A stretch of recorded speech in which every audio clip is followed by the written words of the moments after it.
Sebelum nonton, jangan lupa like, komen, dan subscribe ya. Pola asuh orang tua mempengaruhi karakter anak nantinya.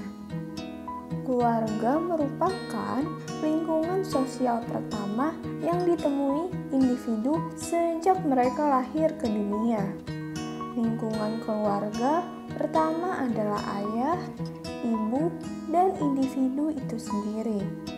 Hubungan antara individu dengan kedua orang tuanya merupakan hubungan timbal balik di mana terdapat interaksi di dalamnya.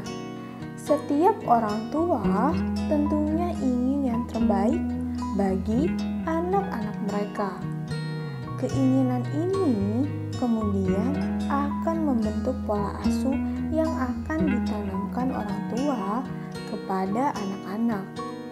Menurut Diana Maureen, pola asuh dibagi menjadi 3. Pertama, pola asuh otoriter, di mana orang tua dengan tipe pola asuh ini biasanya cenderung membatasi dan menghukum. Mereka secara otoriter mendesak anak untuk mengikuti perintah dan menghormati mereka. Orang tua dengan pola ini sangat ketat dalam memberikan batasan dan kendali yang tegas terhadap anak-anak, serta komunikasi verbal yang terjadi juga lebih satu arah.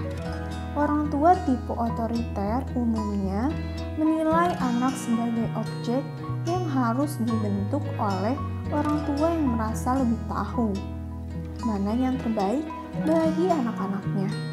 Anak yang diasuh dengan pola otoriter seringkali terlihat kurang bahagia, ketakutan dalam melakukan sesuatu karena takut salah, minder, dan memiliki kemampuan komunikasi yang lemah.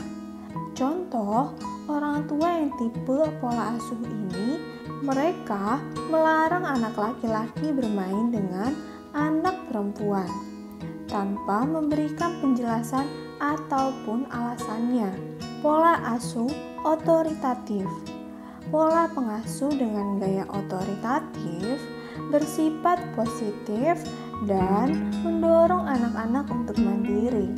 Namun, orang tua tetap menempatkan batas-batas dan kendali atas tindakan mereka.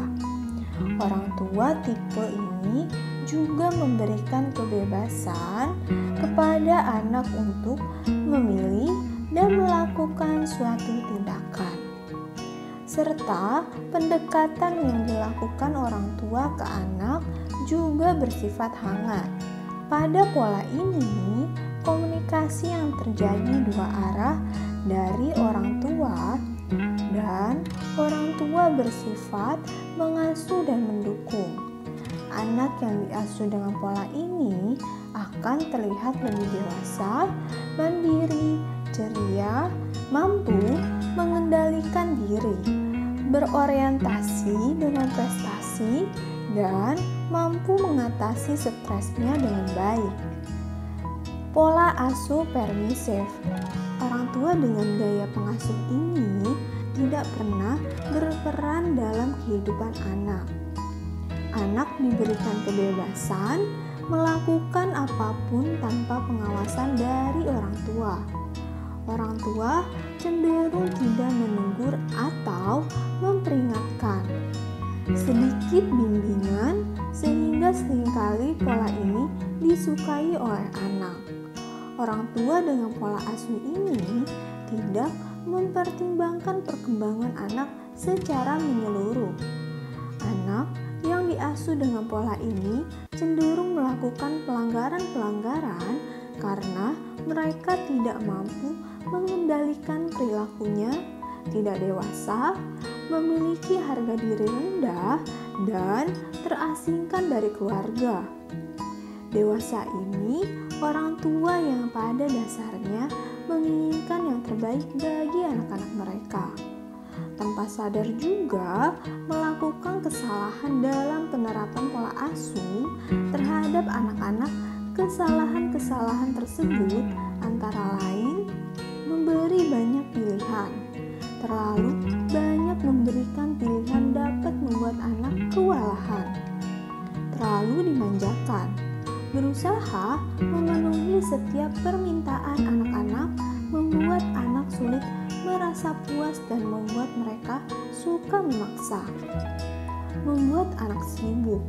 Anak yang terlalu sibuk selain kelelahan juga bisa membuatnya jadi korban bullying.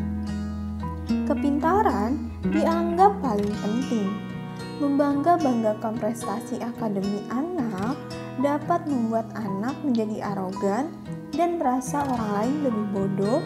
Kondisi ini justru membuat anak menjauhi teman-temannya. Menyembunyikan topik sensitif seperti seks.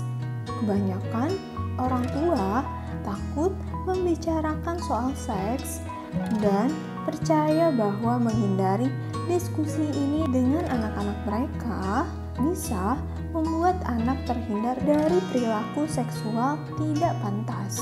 Padahal topik tentang pendidikan seks bisa dimulai sejak dini, disesuaikan dengan pemahaman anak.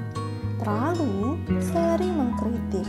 Anak yang orang tuanya terlalu sering mengkritik akan tumbuh menjadi anak yang kurang percaya diri atau menuntut kesempurnaan dalam segala hal.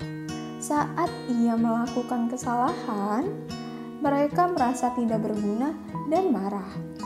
Membebaskan anak nonton TV dan main gadget.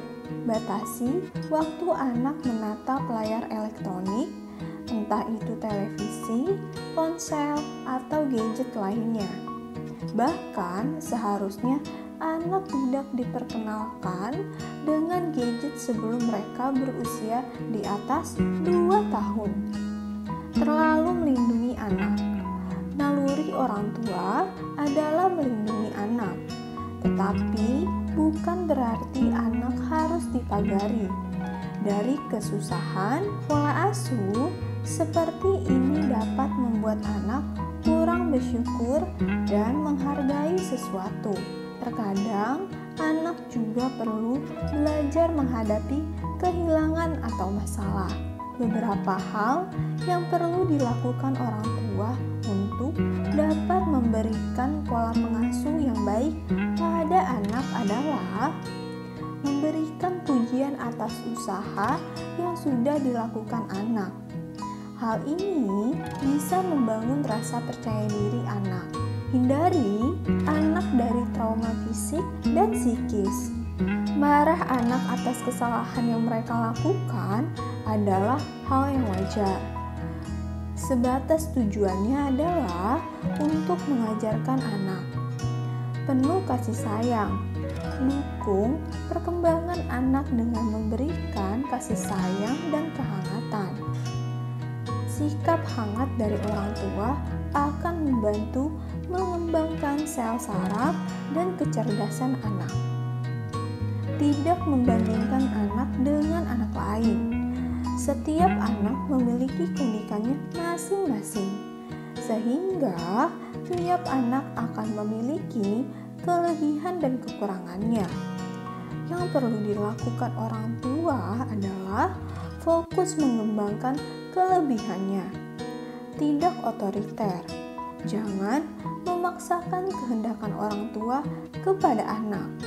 Sebaiknya, orang tua harus menjadi fasilitator yang dapat mengembangkan bakat anak. Berikan tanggung jawab. Mengajarkan tanggung jawab kepada anak dapat dilakukan sedini mungkin agar anak dapat peduli terhadap sekitarnya. Penuhi kebutuhan gizi. Makanan merupakan faktor penting yang menentukan kecerdasan anak. Menciptakan lingkungan yang positif, lingkungan yang mendukung terhadap bakat dan kreativitas anak. Orang tua yang selalu memberikan pandangan positif pada anak akan ada membentuk anak menjadi individu yang lebih mandiri dan tidak mudah putus asa. aktif berkomunikasi dengan anak. Ada baiknya bila anak dan orang tua saling terbuka, sehingga anak akan lebih nyaman untuk bercerita kepada orang tua. Inilah pola asuh orang tua mempengaruhi karakter anak nantinya. Semoga informasi ini dapat membantu ya.